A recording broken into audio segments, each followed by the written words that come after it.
अस्सलाम वालेकुम। तो बढ़ते हैं अपने नावल की तरफ। शब भर बारिश की शबनमी बूंदों ने पूरे फार्म हाउस की मध्यम होती रनाई को दिलकशी अता कर दी थी। मुकदसी से लॉन में के तालाब सा बन गया था, मगर हर पत्ता और पुल निखर सा गया था। बारिश थम चुकी थी और अब रुई के नरम गालों जैसी बर्फ गिर रही थी। लॉन पर ताराना निगाह दौड़ाते हुए उन्होंने गेट के इस पर जोरों शोर से हाथ हिलाती केथी को हाथ हिलाकर हेलो कहा था और इस वक्त अपनी साइकिल पर सवार यकीनन स्कूल जा रही थी। वो स्लीपिंग गाउन की डोरियां खींचते बाहर निकल आए। सामने वाला मास्टर बेडरूम इस वक्त लॉक था। चंद दिन पहले तक इनके उठने से पहले इसका ब्राउन दरवाज़ा खुल चुका होता, मगर गुज़िश्ता 4 दिनों से यह दरवाज़ा इस तरह बंद था गोया कभी खुला ही ना हो। Good morning angry young man. Track suit में मलबूस व लिवा स्टार वाला मखसूस या मग इनके सामने रखते हुए बेहद खुशगवारियत से इन्हें सुबह बखैर ज़रूर कहती थी। इसे कतई बेनियाज कि उन्होंने कभी इसके हेलो का जवाब देना ज़रूरी ख्याल नहीं किया था। ठीक 7 बजे कॉफ़ी का मग इनके सामने रखकर वो खुद जॉगिंग ट्रैक पर चली जाती थी। जब तक इसकी वापसी होती वो ऑफिस के लिए तैयार हो चुके होते। प्लीज़ सिर्फ 10 मिनट। उन्होंने कभी इसे लिफ्ट की ऑफ़र नहीं की थी, मगर वह बड़ी ढटाई से पूरे 2 साल तक इनके साथ फ्रंट सीट पर बैठकर यूनिवर्सिटी जाती रही थी। इनके माथे की शिकनें जो इनके चेहरे का मुस्तकिल हिस्सा महसूस होने लगी थी, इन्हें वो कभी खातिर में नहीं लाई थी। ब्लैक के साथ पर्पल नहीं पिंक। ओफ स्टूपिड हूँ मैं, आपको भला क्या पता। इसकी हंसी की खुनक इनके कप में झलकी थी। बेसाख्ता पलटने की ख्वाहिश पर बंद बांधते वो किचन में चले आए। इसके कमरे की तरफ किचन भी बेआबाद लग रहा था। कमरे की तरह किचन। थाई चिकन आपने कभी ट्राई किया? प्लीज़ आप ये प्याज काट दें ज़रा, मेरी उंगलियां भी जलन होने लगी है। बहुत ज़बरदस्त रेसिपी है। आपका मैदा दुआएं देगा मुझे। आपको तो बस कुछ भी नहीं आता। नहीं, मैं बना देती हूँ। किचन के हर कोने से इसका वजूद बस्ता महसूस हो रहा था। गुज़िश्ता 4 दिनों से वे नवाज़ों से पीछा छुड़ाने की कोशिश कर रहे थे, जो किसी असाब की तरह इनके ज़हन से चिमट कर रह गई थी।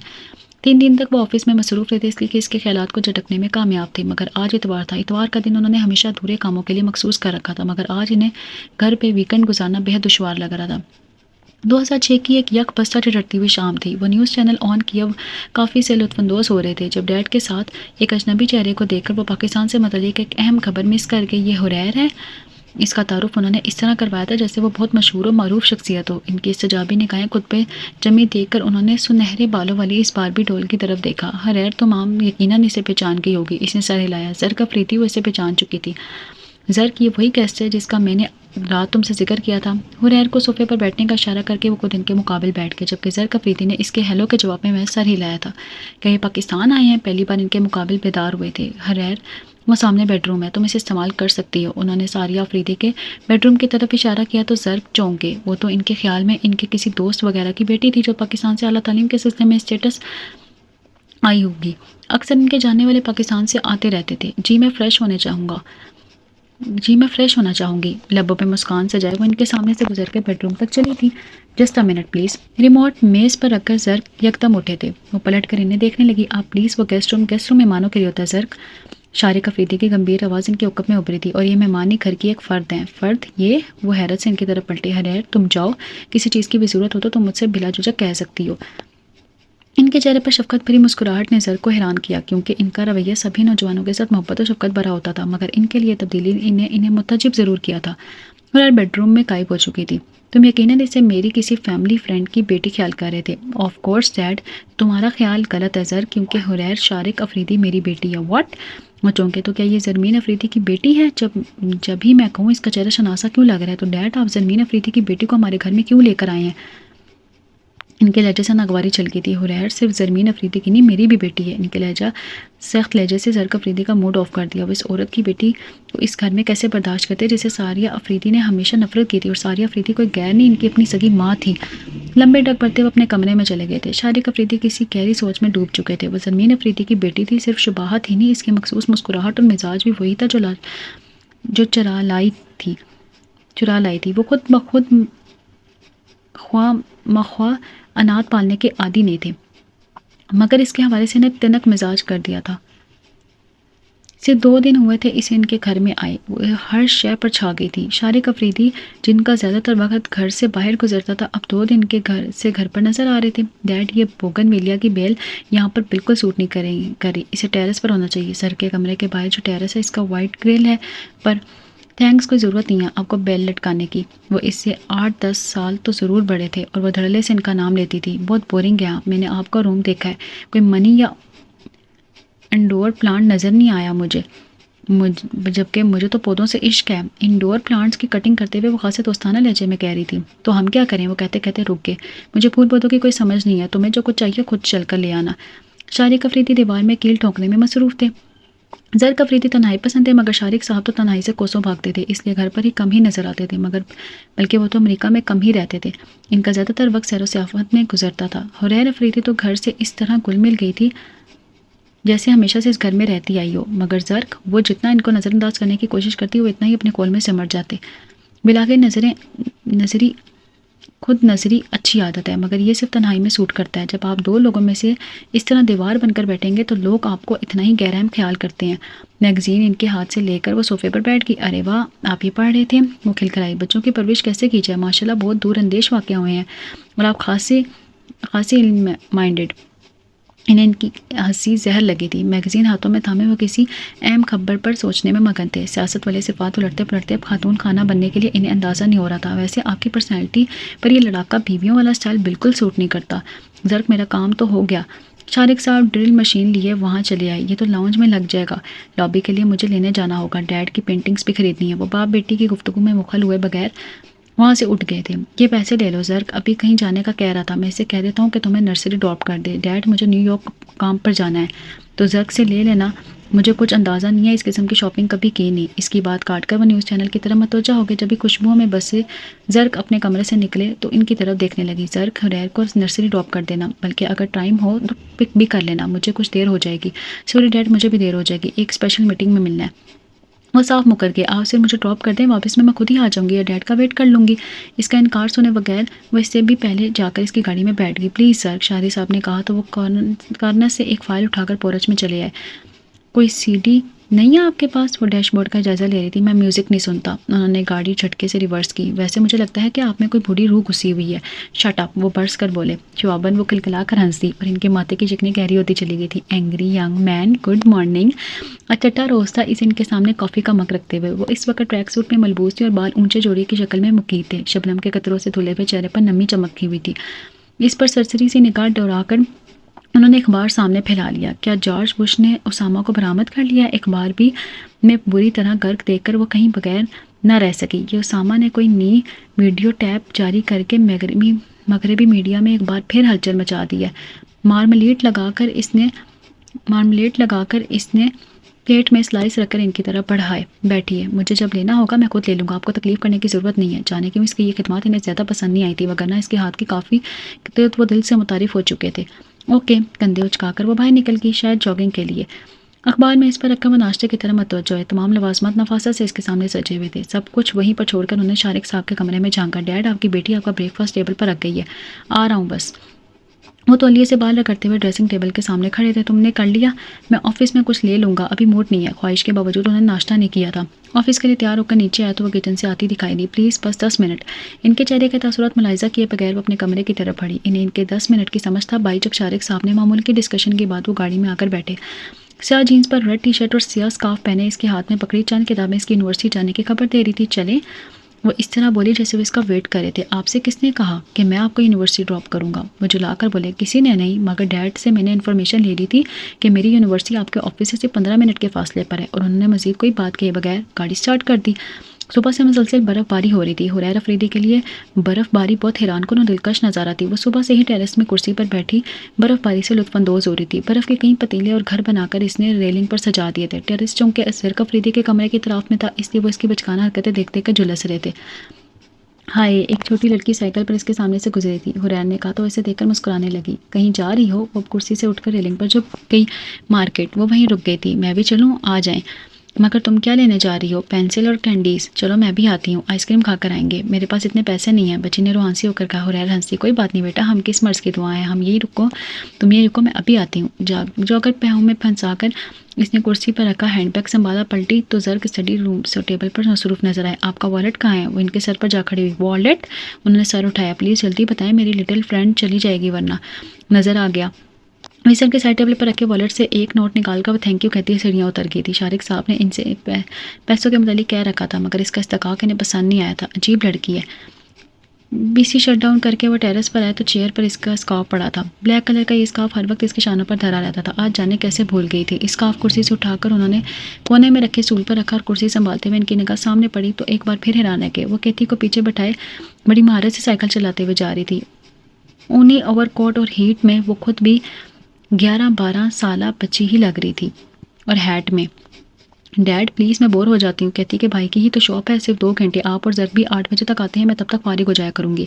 वो आस्तीन के बटन बंद करते हुए लाउंज में आई तो शारिक साहब और हुरैर किसी बहस में मसरूफ़ थे। कहती से मिली हूँ मैं और फिर मेरे अलावा मार्था और साथ वाले घर की नताशा भी है। जनरल स्टोर है तो सैलरी भी 50-60 होगी।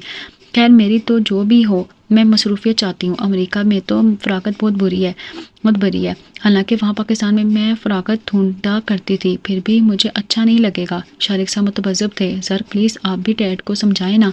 इसे इन्हें भी ज़बरदस्ती गुफ्तगू में शामिल करना चाहा। Sorry it's your personal matter. वो बेनियासी से कहकर टीवी की तरफ मुतवज्जा हो गए। इस तरह तुम्हारी स्टडी का भी हर्ज होगा। इस वक्त तुम्हारे लिए तुम्हारा करियर इंपॉर्टेंट है बेटा। ये जॉब का खप दिमाग से निकाल दो। मैं कवर कर लूँगी dad. Okay as you wish. उन्होंने बिलाकर हथियार डाल दिए। Thank you dad, you are great. वो बेतहाशा खुश हो गई थी। कैथरीन यानी कैथी तो 12-13 साल बच्ची थी, मगर दोनों की अच्छी दोस्ती हो चुकी थी। कैथी इसे अपने भाई के स्टोर पर ले गई थी और वहीं डेनियल ने इसे सेल्स गर्ल की जॉब ऑफर की थी। इसने चंद महीने पहले ये दुकान खोली थी। मार्था और नताशा को देखकर इसे भी जॉब का शौक पैदा हो गया था और कल से वो शारिक साहब को मना रही थी। वो इसकी जॉब के मुखालिफ इसलिए नहीं थे कि वो ख़वातीन की जॉब को नापसंद करते थे, बल्कि उन्हें ये खदशा दरपेश था कि वो ज़रमीन को अपनी बेटी का जॉब करना अच्छा नहीं लगेगा। Please coffee. वो इजाज़त मिलने की खुशी में कॉफ़ी बना लाई थी। इनका मग इन्हें थमाकर इसने दूसरा मग ज़र के सामने किया। मैं इस वक्त कॉफ़ी नहीं लेता, कभी कभी रूटीन चेंज कर लेनी चाहिए, सेहत और दिमाग पर अच्छा असर पड़ता है। मग के इसके सामने रखकर वो शारिक साहब ने डिनर का पूछने लगी, तुम्हारा जो दिल चाहे बना लो, आज मैं पाकिस्तानी डिश ट्राई करूंगी। मम्मा के हाथ में बहुत जायका है डैड, मैंने कुकिंग इन्हीं से सीखी है। मेरे हाथ में इनके जैसा टेस्ट तो नहीं, मगर मैं कुकिंग में परफेक्ट हूँ। वो अचानक अपनी माँ का जिक्र छेड़ बैठी थी। जर्क ने वॉल्यूम बढ़ाया तो वो चौंक कर इन्हें देखने लगी। शारिक साहब खफीफ होकर उठ गए। वो ज़रमीन अफरीदी के जिक्र को कितना नापसंद करते हैं ये बात जानते हैं, मगर हरीर नहीं। इसलिए इनके जाने के बाद वो इनसे पूछ बैठी, आप मेरी मम्मा को इतना नापसंद क्यों करते हैं? गुड गर्ल्स लोग पसंद नहीं होते। इनके स्मार्ट लहजे ने इसे ज़ुर्दा कर दिया। भला ज़रमीन अफरीदी जैसी साबिर, काने और मुनकसर मजाज औरत भी खुद गर्ल्स? ये तो आप सारिया अफरीदी के एंगल से कह रहे हैं ना। एंड सारिया अफरीदी मेरे लिए वही हंसत लगती हैं जो ज़रमीन अफरीदी की आपके नज़दीक है। दृष्टि से बावर करा के वो उठ के काफ़ी का मग यूं ही टेबल पर रखा था। इनकी बदगुमानी दूर करने के लिए तो ज़रमीन ने 18 साल तनहा गुजारे थे, मगर वो आज भी मुजरिम ठहरी थी। इसकी कुर्बानी किसी शुमार में नहीं थी। इसकी आंखों में पानी जमा होने लगा। इसे बेख्तियार ज़रमीन अफरीदी याद आई थी। आगा हयात का कोई लंबा चौड़ा ख़ानदान नहीं था, बस एक बहन थी और एक भाई। बच्चे भी खुदा ने 3 ही दिए थे, 2 बेटे और 1 बेटी। मीरू इनकी मनपसंद शरीका हयात जो औसाफ में भी यकता थी। यह इन्हीं की तालीम और तरबियत का नतीजा था कि आगा हयात के तीनों बच्चे बहुत पढ़ लिखे थे। ना सिर्फ ये बल्कि फरमा बरदारी और सादतमंदी में भी काबिल तलकीद जाने जाते थे। सबसे बड़े आसिम की बात इनकी इकलौती बहन की इकलौती बेटी ज़रमीन से बचपन से ही तय थी। वो MSc एग्रीकल्चर में मास्टर्स के बाद अपनी फैक्ट्रियों में मसरूफ़ हुए तो आगा ने इनकी शादी तय कर दी। शारिक के लिए भी लड़की तलाश करी जा रही थी, जबकि मायरा की बात इनके तायाजाद के बेटे मुरसल से तय हुई थी। आसिम और मायरा की इकट्ठी शादी हुई थी। शारिक MA कर चुका था और हायर एजुकेशन के लिए बाहर जाने के लिए पर तोल रहा था। आगा हयात और मीरू नई बहू के चौंचलों में मसरूफ़ हुए तो उन्हें ज़बरदस्ती मनाकर अमेरिका चलाया। वहीं यूनिवर्सिटी में इसकी मुलाकात सारिया महमूद से हुई। वो भी पाकिस्तानी थी और शादी के बाद अमेरिका आई थी। इनका शोहर फराज पठान था, क्योंकि पाकिस्तान में ख़ानदान भर में वो इलेक्ट्रिकल इंजीनियर के तौर पर मुतारिफ था, मगर इसे यहाँ आकर सही सूरत हाल का पता चला कि वो मोटर मैकेनिक है। सारिया MSc की गोल्ड मेडलिस्ट थी। अपने मैट्रिक पास शोहर से इसकी अंडरस्टैंडिंग ना हो सकी तो इसने इसे तलाक ले ली। सारिया खूबसूरत थी, बाएतमाद भी, और सबसे बढ़कर इसे अच्छी लगी थी, तो इसने इससे शादी का फैसला कर लिया। इसने अपनी भाभी ज़रमीन के ज़रिए आगा हयात की राय मालूम करवाई तो आगा हयात ने इसे बुरा भला कह डाला, क्योंकि वो यहाँ इसके लिए लड़की पसंद कर चुके थे। वो आसिम और मायरा की निस्बत कुछ ज़िद्दी वाक़या हुआ था। इसने आगा हयात पर अपना मुतमा नज़र वाज़ह करने की मुमकिन कोशिश की थी, मगर वो अपने फैसले पर डटे हुए थे कि वो तलाक याफ्ता है। सारिया ने ये सूरत हाल देखी तो इसे ये कहकर शादी पर मजबूर कर दिया कि कभी ना कभी वो राज़ी हो ही जाएंगे, और यूँ उन्होंने कोर्ट मैरिज कर ली। वो सारिया की संगत में बेहद खुश था। फिर 4 साल बाद आसिम के इंतकाल पर वो पाकिस्तान आ गया था। आसिम की जवान मौत ने हयात तो वला पर सगवारी की चादर डाल दी थी। इसकी अचानक मौत ने मीरू बेगम को बिस्तर से लगा दिया था। आसिम की कमी पूरी करने की कोशिश में वो 6 माह पाकिस्तान में रहा, फिर पाकिस्तान चलाया, फिर वापस चलाया। ज़र के बाद सारिया की मजीद औलाद नहीं हुई थी, इसलिए वो दोनों ही इसे अपनी कुल कायनात समझते थे। ज़र की इस वक्त 7 वर्ष का था जब बड़ी बेगम मुशबशरा बेगम की अलादत की वजह से इसे दोबारा पाकिस्तान आना पड़ा, मगर ना सारिया से पाकिस्तान नहीं जाने देती थी और वो भी इसकी खातिर अपनों को भूले रहता था। ज़रमीन अफरीदी भी इन्हीं के घर में थी। खुदा ने इसे 2 फूल जैसे बेटे दिए थे और वो इन्हीं की परवरिश के लिए खुद को वक्फ कर चुकी थी। ज़रमीन इस वक्त 26 साल की थी। इनके माँ बाप इनका नया सिरा निकालना चाहते थे, जिस पर वो कतई आमादा ना थी। शारिक की शादी की बातचीत शुरू हुई तो इसे बामर मजबूरी 7 साल पुराने राज से पर्दा उठाना पड़ा कि वो शादी कर चुका है। इसके एतराफ़ जुर्म ने गोया हयात वाला में भूचाल पैदा कर दिया था। आगा याद इसे किसी तौर पर माफ़ करने पर आमादा नहीं थे। आप तुम हमारे लिए हमेशा के लिए मर गए हो शारिक। जब तुम्हें हमारी ज़रूरत नहीं है तो हमें भी तुम्हें बार बार पाकिस्तान बुलाकर परेशान नहीं करेंगे हम तुम्हें, उन्होंने साफ कह दिया था। शारिक ने सर तोड़ इन्हें मनाने की कोशिश की, मगर वो अपने मौक़िफ़ से 1 इंच नहीं लेते। शारिक जज्बाती और बेकल हो चुका था। अब इसे माँ बाप की दिलआज़ारी पर रंज हो रहा था। अगर इसके नसीब में सारिया थी तो वो भी तो बाप बन ही गए थे। इसे ने मनाने की कोशिश ही कब की थी।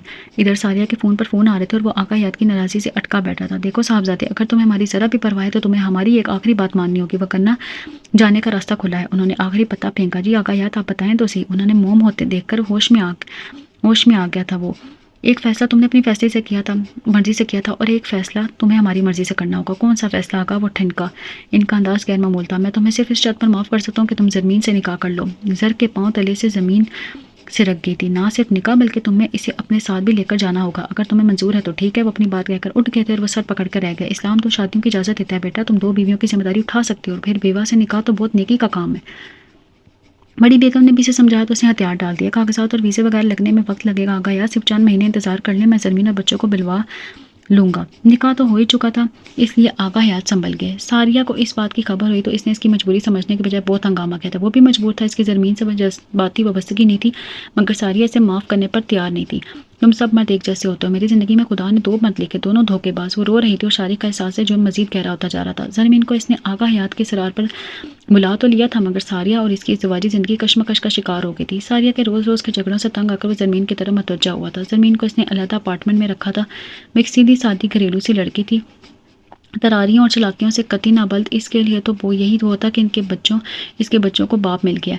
और जब हरीर पैदा हुई तो सारिया ने इसे अलहदगी पर जोर देना शुरू कर दिया। इन्हीं दिनों वो एक शॉप पर पार्ट टाइम जॉब कर रही थी। 9 साल ज़र के जहन में इसने सौतेली माँ के खिलाफ इसका तो जहर भरा था कि वो इनसे मिले, इन्हें देखे बगैर इनसे नफरत करने लगा था। इसे ज़मीन अफरीदी के साय से भी नफरत हो चुकी थी, जिसने इसकी माँ को इतना सताया और रुलाया था।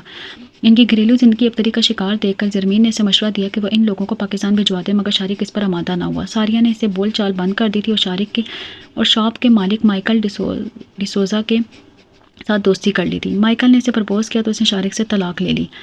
शारिक बुरी तरह टूट गया था। इसने सारिया से सच्ची मोहब्बत की थी जो आज इसे ठुकराकर चली गई थी। माइकल ने ज़र को अपनाने से मना कर दिया था, इसलिए वो इसे यहीं छोड़ गई।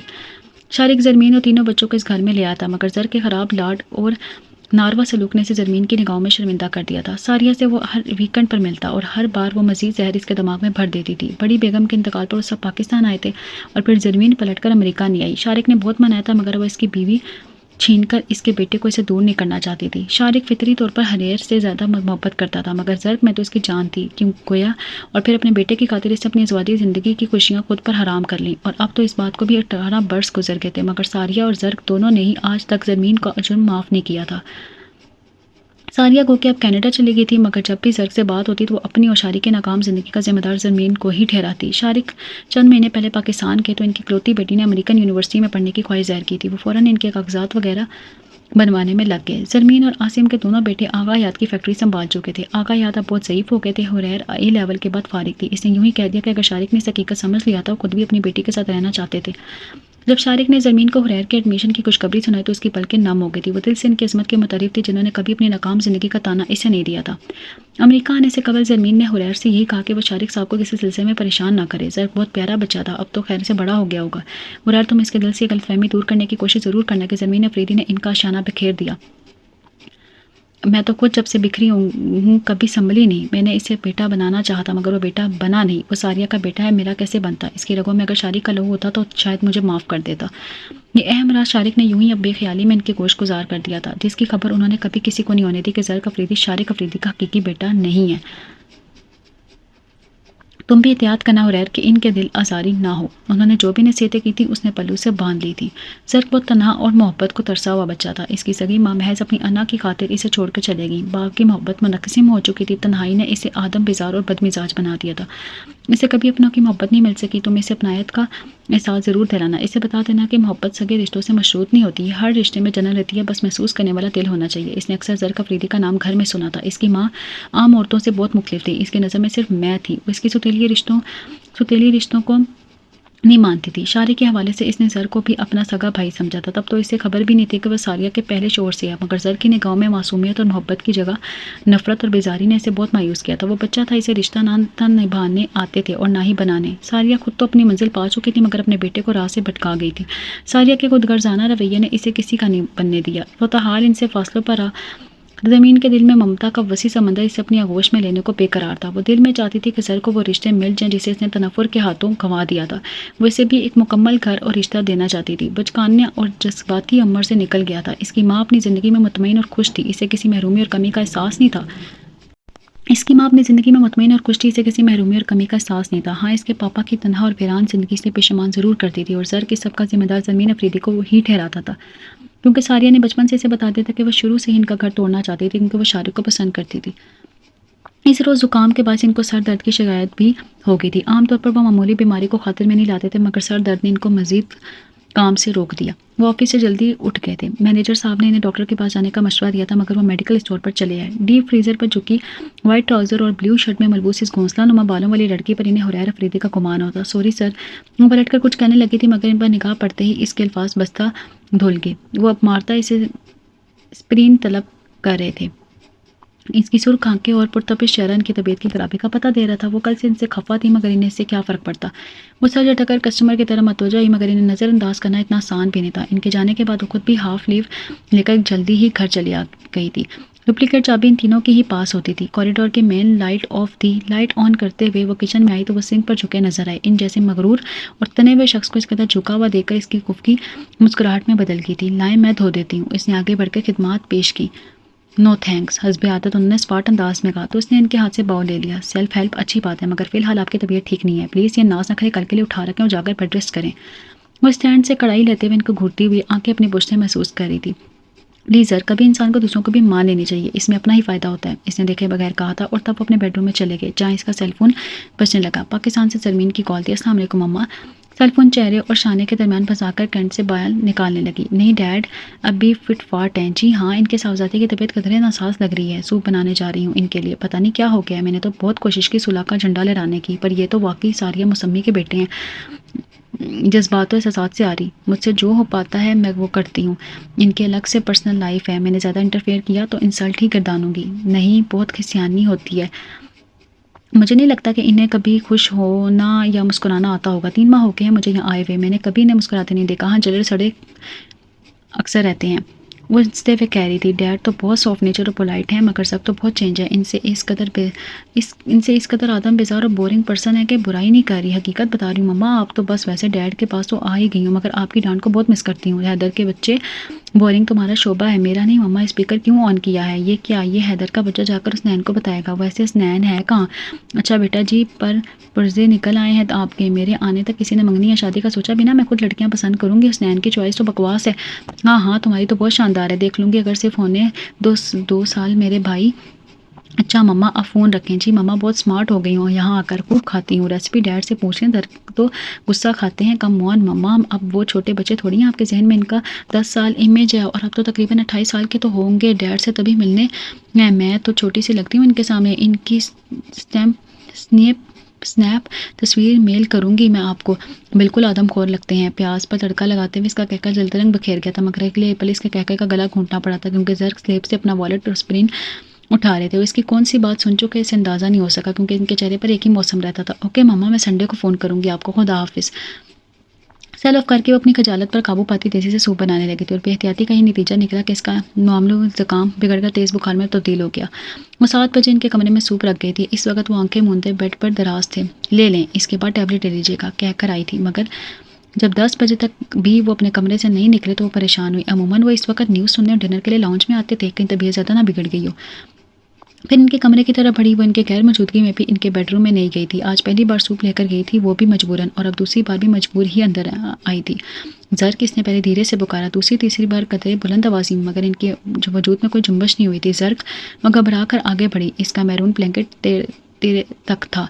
ज़र्क क्या हुआ, आप बात क्यों नहीं कर रहे? इनके चेहरे पर रखा बाजू हटाते हुए इसने तशवीश से पूछा तो इसकी पेशानी को छूते वो हद तक रह गई थी। इन्हें बेहद तेज़ बुखार था और इसी वजह से अब शायद बेहोशी की हालत में चले गए थे। इसका सफ़ेद चेहरा तमतमा रहा था। वो बेहद घबरा कर टेबल पर शारिक साहब का नंबर मिलाने लगी। हेलो डैड, आप कहाँ रह गए हैं? प्लीज़ जल्दी घर आ जाएं, सर की तबीयत बहुत ख़राब है, इन्हें बहुत तेज़ बुखार हो रहा है। डॉक्टर स्मिथ का नंबर मेरे पास लिखवाएं प्लीज़। स्टडी टेबल पर तेरी फाइल पर बॉल पॉइंट से नंबर लिखते हुए सर को ही देख रही थी। डॉक्टर स्मिथ 15 मिनट बाद आए थे। परेशानी की कोई बात नहीं, इंजेक्शन और सिरप ले लें और इनके माथे पर ठंडे पानी की पट्टियाँ रखते हुए रहें। पेशावराना अंदाज में नुस्खा लिखते हुए उसे तसल्ली दे रहे थे। जो सरासीमा सी खड़ी थी। क्या आप इनकी सिस्टर हैं? इनकी बेकल हालत देखकर उन्होंने मुस्कुराकर पूछा तो उसे समझ में ना आया कि वह किस रिश्ते का वालिद है।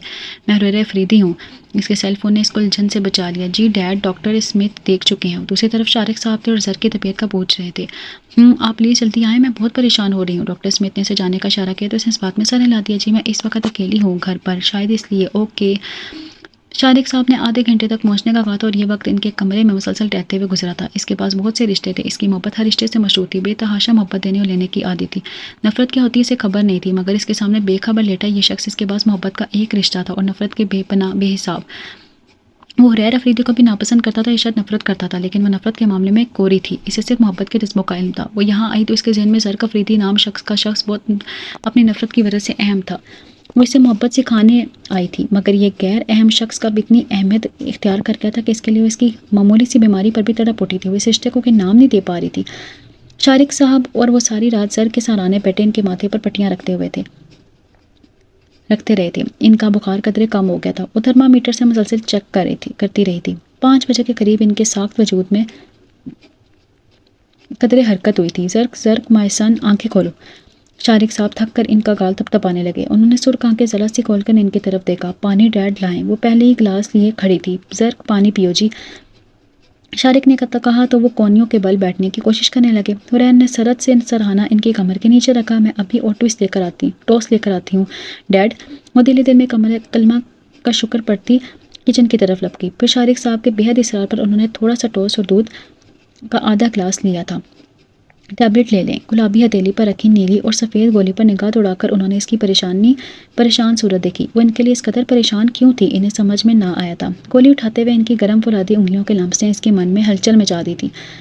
कमाल है पापा, कल सुबह तक तो बिल्कुल फुटफाट थे, अचानक ही टेम्परेचर इतना हाई कर लिया। शारिक साहब के हल्के फुल्के लहजे में ने इनके लबों पर धीमी सी मुस्कान बखेरी थी और वो इन पर से नज़र हटाना भूल गई। दूसरी बात लेते हुए उन्होंने इसकी हैरान आंखों में झांका था। इसके लब फिर से सिमटे और इसके फैल गए थे। बेनियाज़ी और बेमुरवती का ये ख्याल जल्दी फूट जाएगा, इसने उम्मीद का सरा मिल गया था। पूरा दिन मुकम्मल बेड रेस्ट के बाद इसकी तबीयत बहाल हो चुकी थी। शारिक साहब 2 दिनों से घर पर ही थे। वो अलबत्ता यूनिवर्सिटी जाती रही थी। वनील से इसने 2 दिन का ऑफ ले लिया था। वो ज़बरदस्ती वो तमाम हल्की फुल्की ग़ज़ा इनको खिला चुके थे जो बीमारी की हालत में ज़मीन इन तीनों का खिलाया करती थी। पूरे 2 दिन बाद आज वो अपने कमरे से निकलकर डाइनिंग टेबल तक आए थे। हुरैर के लबों पर बिखरी मुस्कुराहट जाहिर कर रही थी कि वो बहुत खुश है। आप प्लीज़ ये रायता लें, इसने बाउल से कहा तो उन्होंने खामोश निगाह इस पर डालकर बाउल अपनी तरफ कर लिया। 2 दिन से इसकी खिदमत लाड से कबूल कर रहे थे और इस बार वो इसे मना नहीं कर सकते थे। ये मंचूरियन मैंने फ़र्स्ट टाइम ट्राई की है डैड, खाने के बाद तारीफ लाजमी शर्त है। बेशक कैसी है लगी? चीज़ी हमारी बेटी ने बनाई है तो टेस्टी होगी। सो तो है, आपको शायद ब्रोकली पसंद नहीं। इतनी बुरी शक्ल क्यों बना रहे हैं? अगर आप अपनी तारीफ़ करवाना चाहती हैं तो सॉरी, मैं बटरिंग नहीं कर सकता। ये देख लें, ये आपकी तारीफ़ को बटरिंग कह रहा है। क्या ये सही है? हुरैन ने टेबल पर निगाह दौड़ाई तो वो सर पर हाथ मारकर उठी। फ्रिज में रखी है, अभी लाती हूँ। वाकई सच कहा इकबाल ने कि वजूदे जन से है कायनात में रंग। जब से हुरैर आई है घर वाकई घर लगने लगा है। कितनी रौनक रहती है इस घर वजूद से। शारिक साहब मोहब्बत से खोया हुए। ज़र्क ने पानी का गिलास मुंह से लगा लिया। ज़र्क, मैं एक असाइनमेंट के सिलसिले में आपका पीसी यूज़ कर रही हूँ। आप जब तक डैड से बातें करें मैं तब तक काम कर लूँगी। वो डिनर के बाद काफ़ी सर्व करते हुए कह रही थी। डैड, काफ़ी के बाद इनके मेडिसिन याद दिला दीजिएगा, बहुत केयरलेस हैं। ये काफ़ी रखी है टेबल पर, मैं एक इंपॉर्टेंट कॉल करके आता हूँ। वो लॉन की तरफ खुलने वाला नेट डोर खोलकर कॉरिडोर में चले गए। अब अभी तक स्टैचू बने बैठे हैं। बाखुदा मैंने इसमें कुछ भी नहीं मिलाया। इसने रुक मोड़कर सोफे पर किसी गहरी सोच में डूबे ज़र्क को देखकर शरारत से कहा तो वो चौंक से गए। वैसे एक बात तो बताएं ज़र्क, आपने अभी तक शादी क्यों नहीं की? वो अपनी कॉफ़ी में शुगर मिलाने लगे। ये मत कह दीजिएगा कि ख्याल ही नहीं आया। मैं शादी की ज़रूरत महसूस नहीं करता। उन्होंने माँ को उठाया। साहिब किताब में कभी नहीं। अगर बगैर शादी की ज़िंदगी बेहतर गुजर रही है तो शादी करना ज़रूरी नहीं। इसे इनकी उठी नाक कुछ और मकरूर लगी। क्या आपका दिल नहीं चाहता कि आपकी एक खूबसूरत सी बीवी हो, आपकी लाइफ पार्टनर जो आपके दुख सुख शेयर करे? आप नहीं, अंदाज बेहद स्पॉट था। आप इस कदर बेजार क्यों रहते हैं लोगों से? आपका कोई फ्रेंड नहीं है, सोशल सर्कल नहीं है, बस चंद ऑफिशियल कॉन्टेक्ट्स हैं। आप क्यों अपने साथ में कैद रहते हैं? मैं जानती हूँ कि पापा से दूर रहने की वजह से आप तन्हाई पसंद हो गए हैं, मगर इंसान को थोड़ा बहुत तो सोशल होना चाहिए। और सच कहूँ तो ये तन्हाई आपने खुद अपने नसीब में लिखी है। बहुत से रिश्ते आपके पास थे जिन्हें आपकी बदगुमानी ने आपसे दूर कर दिया। इन्हें खामोश देखकर उसने अपनी बात जारी रखी। आप लोगों से कटकर नॉर्मल लाइफ नहीं गुजार सकते। आपको खुद को बदलना चाहिए। मैं खुद को बदलना नहीं चाहता। क्यों? आखिर क्यों? जब आप जानते हैं कि एक चीज़ गलत है तो उसे सही कर लेना चाहिए। आपने खुद को आज तक महदूद कर रखा है, आज तक। इसके बाद आप अपने कमरे में बंद हो जाते हैं इस तरह। तो आप मैं तस्लीम करता हूँ कि आप बहुत अच्छी डिबेटर हैं। प्लीज़ आप अपना काम करें जाकर। बहुत बेजारी थी इनके लहजे में। हुरैर को इनका लहजा बहुत बुरा लगा था। आपसे तो बात करना ही फजूल है। साइको केस बन जाएंगे यूं तन्हा रहकर। रिश्ते आसानी से नहीं मिला करते। जर हर मोहब्बत को टुकराया नहीं करते। वो कहकर रुकी नहीं थी। सर झटक कर टीवी की तरफ मतवज्जा हो गए। जर किताब में सर दिए बहुत नमाक से मुताले में मसरूफ थे। जब वो एक हाथ में टेनिस बॉल उछालती और दूसरे में रैकेट उठाए इनके कमरे में आई। क्या हो रहा है? इसने आते बदतमीजी से इनके हाथ से किताब छीनी। खुद स्टडी टेबल पर चढ़कर बैठ गई। What's problem with you? इसका स्टाइल में ऑन फितरी थी, आनंद फितरा था।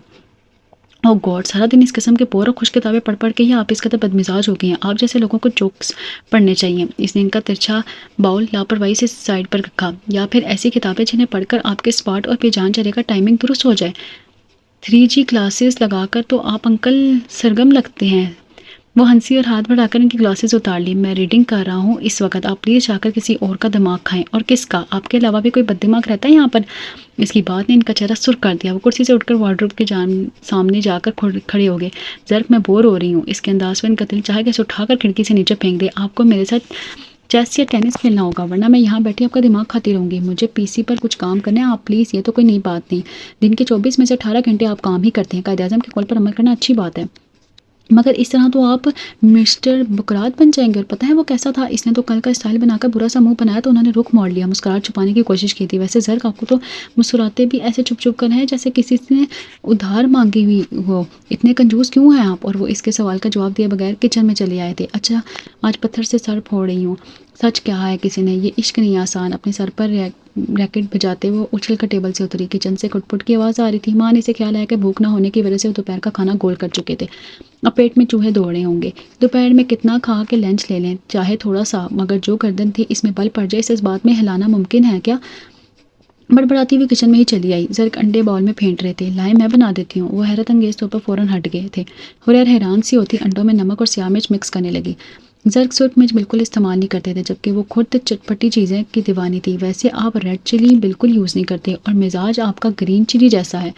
इन पर कमेंट्स पास करना इसकी पुरानी आदत थी। आप एक वक्त में एक काम नहीं कर सकती? वो सद लहजे में बोले थे। बिल्कुल नहीं, ये इतनी लंबी ज़ुबान अल्लाह मियाँ ने मुझे शोपीस के तौर पर थोड़ी दी है। इसका इस्तेमाल करते रहना चाहिए। मैं आपकी तरह थोड़ी हूँ। आप तो मनमोही बनकर बोलते हैं, लेकिन एक तरह से आप ठीक ही करते हैं, कम बोलकर। क्योंकि आप जैसे लोग जब भी बोलते हैं कफन फाड़ कर बोलते हैं।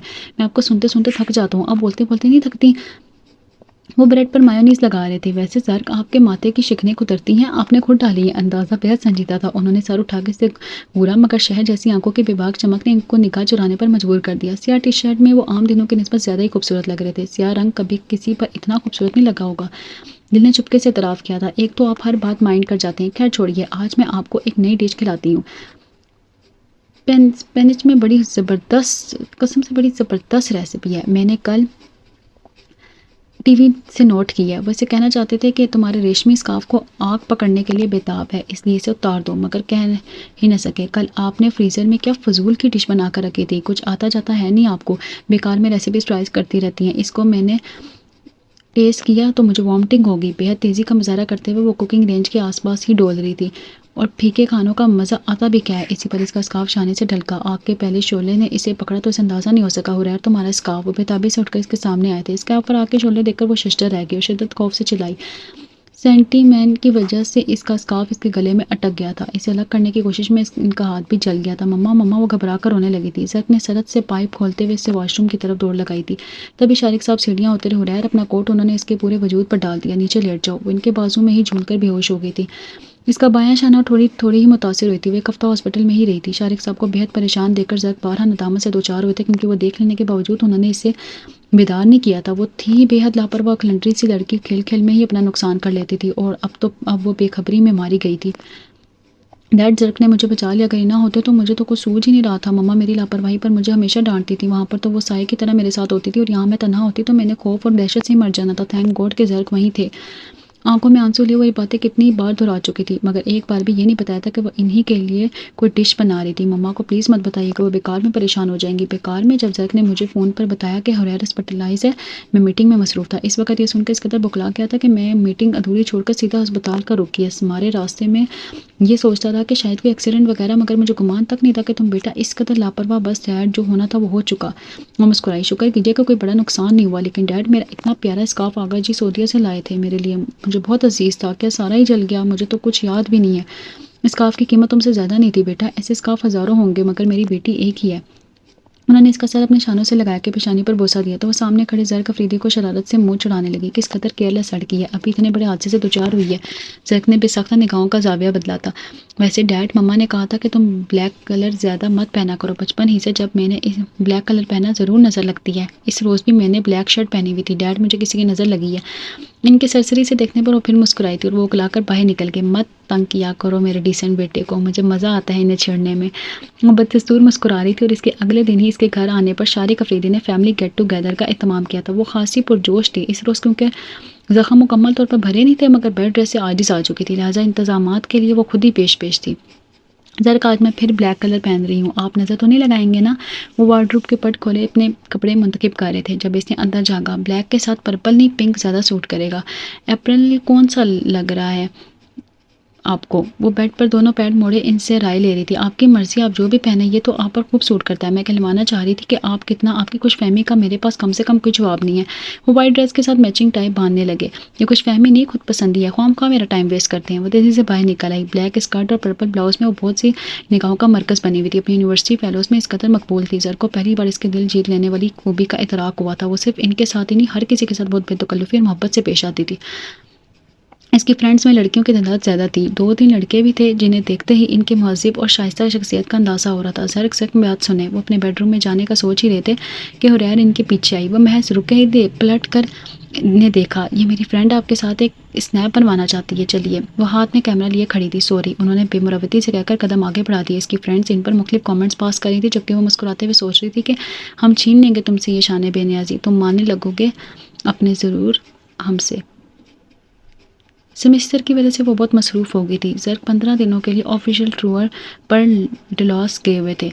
इन तमाम अरसे में इन दोनों का बहुत कम सामना हुआ था। 15 नवंबर जर्क अफरीदी की सालगिरह का दिन था। ये इसे शारिक साहब ने ही बताया था। आखिरी पेपर 2 दिन पहले हो गया था और अब वो रेस्ट पर थी। इनके ख्याल में इन्हें अब तक आ जाना चाहिए था मगर 15 की शाम तक भी वो नहीं आए थे। जर्क से बात हुई, आपकी कब तक आ रहे हैं? इसके लहजे की बेताबी ने शारिक साहब को चौंकाया था मगर नज़रअंदाज करके। 2 दिन तक इसका क्याम डिले हो गया है। और एर को मायूसी हुई। कोई काम था तुम्हें इससे? आज 15 नवंबर है डैड, जर्क का बर्थडे है। मगर जर्क ने कभी इस दिन को इम्पोर्टेंस नहीं थी।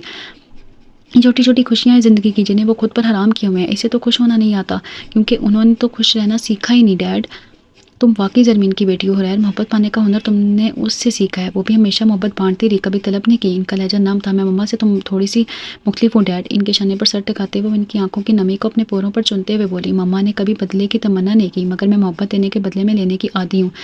मैं जानता हूँ ये नादानी नहीं है। पापा, मुझे ज़र को विश करना है। नो तो टेक्स्ट मैसेज कर दो। I got it. मुझे ख्याल ही नहीं आया, मैसेज ही सेंड कर देती हूँ। वो सर हिलाने लगी। यूनिवर्सिटी कब ऑफ हो रही है तुम्हारी? चंद लम्हे को सोचने के बाद उन्होंने इसे देखा। Next week. वो मैसेज लिखने में मसरूफ़ थी। अच्छी बात है, कुछ दिन के लिए शिकागो चलेंगे। तुम्हारी पुप्पो कितनी बार कॉल कर चुकी हैं और ज़रूर मम्मा ने पुप्पो और बेटी के लिए गिफ्ट्स भी तो भिजवाए हैं, वो भी इन्हें देने देते आएंगे। तुमने जो भी शॉपिंग वगैरह करनी है 1-2 दिन में कर लो। इसके बाद मुझे 2 दिन के लिए डिलॉस जाना है, वापसी पर शिकागो चलेंगे। नहीं, मैं आपके बगैर नहीं जाऊंगी, आपके इस मरियल मिजाज बेटे के साथ। मरियल मिजाज? इन्हें हंसी आ गई। सिर्फ 2 दिन की तो बात है हुरैर, आपका जाना ज़रूरी है क्या? ज़रूरी तो है, लेकिन अगर तुम अनईजी फील करोगे तो मैं अपनी जगह किसी और को भेज दूंगा। That's right. वैसे डैड, जर्क अपनी मम्मा से मिलते नहीं है क्या? कभी कभार, बल्कि बहुत कम। फ़ोन पर तो अक्सर बात होती रहती है। अमेरिका में मिलने के लिए बाकायदा वक्त निकालना होता है और वक्त दोनों के पास नहीं है। वैसे जर्क, वो बोर होकर सुनाई, ऑफिस के बाद कमरे में घुसे रहते हैं, ना कहीं आते जाते, ना किसी से मिलते मिलाते हैं। इनकी कोई गर्लफ्रेंड नहीं है डैड? इसकी आंखों में शरारत रकसा थी। मेरा बेटा बहुत शरीफ है और इसकी बात में महजूज हुए थे। तो क्या शरीफ लोग शादी नहीं करते? बिल्कुल करते हैं, मैंने तो इसे काफ़ी बार कहा है, वो खुद ही ध्यान नहीं देता। वैसे भी यह ख़ानदानों का कहलाता है अपने बेटे के लिए चांद सी बहू की तलाश। जो सारिया की बेटी इन्हें नहीं कहती थी, वो जाने क्यों जानने पर मिस्र थी। इसके ख्याल में इनके साथ कोई ट्रेजेडी तो ज़रूर हुई थी। किस्सा बेवफाई का था या मजबूरी का? आजकल वैसे असाइनमेंट पर काम कर रही थी, इस मकसद के लिए वो इनका कमरा देख चुकी थी। दरहकीकत इनके स्टडी टेबल पर रखी नीली डायरी से इसका ज़हन इस तरफ माइल किया था। वो खासे बदजन थी, वो भी शायराना ज़ौक़ रखती थी, मगर ज़र्क अफरीदी के रवैये ने इसे उलझन में डाल दिया था। खसूसन पहले सफ़र पर लिखे शेर ने, न वास्ता था किसी शायर से, न शायरी से था, न मैं आशना। तेरी याद ने, तेरे दर्द ने मुझे शेर कहना सिखा दिया। अब ये किसी की याद थी या किसी का दर्द? किसका दर्द सीने में लिए फिरते थे? इसे कौन लग गई थी? Hello angry young man, good morning. पूरे 18 दिन बाद मैंने गुड मॉर्निंग कर रही थी। वो किचन की खिड़की से लगे बाहर गिरती बर्फ़ पर निगाहें जमाए हुए थे। बेसाख्ता चौंक कर इसे देखने लगे। ब्लैक प्रिंटेड कमीज़ और सफ़ेद ट्राउज़र में इसका तो जाजिब नज़र लग रही थी कि वो चंद लम्हे निस्की में इसकी सिमत देखते रहे। जब से वो पाकिस्तान से यहाँ आई थी मगरबी लिबास ही पहनती थी, आज पहली बार इसने मशरक़ी लिबास पहना था। मुसीबत फिर नाजिल हो गई, ये सोच रही है ना? फ्रिज की तरफ बढ़ते हुए खुशख्वारी से कह रही थी, वैसे तो ये घर की बात है, मगर अपनी स्टडीज़ की वजह से मुझे वापस आना पड़ा। गो के मूड बिल्कुल नहीं था। वहाँ पहली बेटी और पुप्पो के साथ बहुत इंजॉय किया मैंने, लेकिन मेरी इंजॉयमेंट से आपको क्या दिलचस्पी हो सकती है? मगर मेरा दिल चाह रहा है कि आपसे बातें करने को। पता है पाकिस्तान में हसनैन और हैदर थे ना, मेरी बकवासियात सुनने के लिए मैं सारा दिन उनके कान खाती थी और वो मेरे सामने हाथ बांधा करते थे कि कभी हमारी भी सुन लिया करो। और हैदर कह रहा था कि वो मेरी बकवास सुनने के लिए तरस गया। माँ सब मुझे बहुत मिस कर रहे हैं, मैं भी कर रही हूँ। एनीवे आप प्लीज़ ये प्याज तो काट दें, मुझे ऑमलेट बनाना है। इसकी भारतीय बातें उन्होंने तो बहुत जाने तवज्जो से सुनी थी या नहीं, लेकिन आखिरी बात ने इन्हें घूरने पर मजबूर कर दिया। मैं जानती हूँ आप बहुत अच्छे कुक हैं, ये मुझे डैड ने बताया। आप अच्छे थे या बुरे यह तो मैं नहीं जानती, क्योंकि मेरा टेस्ट बहुत हाई है, लेकिन आप प्याज बहुत अच्छा काटते हैं, ये मैं आपकी कटिंग देखने के बाद कहूँगी। चलें अब घूरना बंद करें, प्याज काटना शुरू करें, आपका टाइम शुरू होता है। अब वो वॉल क्लॉक की तरफ देखने लगी। अपने हाथ में थामा मग टेबल पर रखा और खुद बाहर की तरफ बढ़े तो वो चिल्लाई, उफ कितने बेमुरवत हैं, एक ज़रा सा काम नहीं कर सकते? मेरा केथी आ जाती तो मैं इस रोज़ इससे प्याज कटवाती थी, मगर आज तो वो आएगी नहीं। प्लीज़ काट देना, मेरे हाथों में जलन होने लगती है। मगर उसकी दुहाई सुने बगैर बाहर निकल गए। हूँ चलो भाई हरियर बेटा, खुद ही मश्क सितम करो अपनी उंगलियों पर। दिफतन डोरबेल बजी तो उसकी बड़बड़ाहट रुक गई। खोलते रहे खुद ही मेरी बला से। वह यकीनन अपने कमरे में चले गए थे जो सेकंड फ्लोर पर था। इसे तीसरी बेल पर इसे ही आना पड़ा। बेल बजाने का बहुत शौक है, ये हमारी बेल की साउंड फ्रिक्वेंसी चेक कर रहे हैं। आप जल्दी से बकवास कीजिए, क्या क्या तकलीफ है? मेरा ऑमलेट वहाँ कोयला बन गया होगा। दरवाजे पर इस अमरीकी नौजवान को देखकर इसने बदतमीजी का मुजाहरा किया, क्योंकि इसे कौन सी उर्दू समझ आनी थी। अलबत्ता उर्दू में इसने दांत निकाले। ओए अंकल जल्दी बताएं। इसका ऑमलेट जलने की बू आने लगी थी। जी घर पर है तो इन्हें बता दें कि मारवानी आया था। कौन जी? यहाँ पर कोई जी नहीं रहते। ख्वाह मेरा टाइम वेस्ट कर दिया। दरवाज़ा जोर से बंद करके वो मुड़ी तो जर्ग से टकराते टकराते बच्ची। कौन है? जो भी था मेरा रिश्तेदार हरगिज़ नहीं था। वैसे लग तो इंसान ही रहा था, इंसानी हकूक तो आपके होते हैं यहाँ आने से रहे। इसका मूड सख्त ऑफ लग रहा था। वो बाहर की तरफ लपके और वो इनके तुम कहने पर वहीं रुक गई, मगर किचन से उठे धुएं को देखकर इसे दौड़ लगानी पड़ी थी। इसके क्लास वाले और फ्रेंड्स जुनारा की मंगनी का फंक्शन था। गिफ्ट तो वो कल मार्था के साथ जाकर ले आई थी, मगर जाने का मसला था। इसका घर मुस्लिम कम्युनिटी में था, जो कि इसके घर से आधे घंटे के फासले पर था। संडे की वजह से आज जर घर पर ही था। शारिक साहब अलबत्ता किसी सेमिनार में शमूलियत की घर से शाम 4 बजे ही चले गए थे। इन्हें तो इससे ने मुतमईन कर दिया था कि मार्था इसे पिक कर लेगी, मगर मार्था ने कुछ देर पहले ही इसे फ़ोन किया था कि वो अपने बॉयफ्रेंड के साथ चली जा रही है। पिंक नाइट शर्ट और इसी कलर की ब्लू जीन्स में वो आम लड़कियों की निस्बत बहुत मुनफरिद और अलग अलग लग रही थी। वो कि इसे यकीन था कि ज़र्क साफ जवाब देंगे, मगर फिर भी हिम्मत करके पूछने आई, ज़र्क मुझे जोनारा के घर जाना है, आप ड्रॉप कर देंगे? वो पीसी पे मसरूफ़ थे।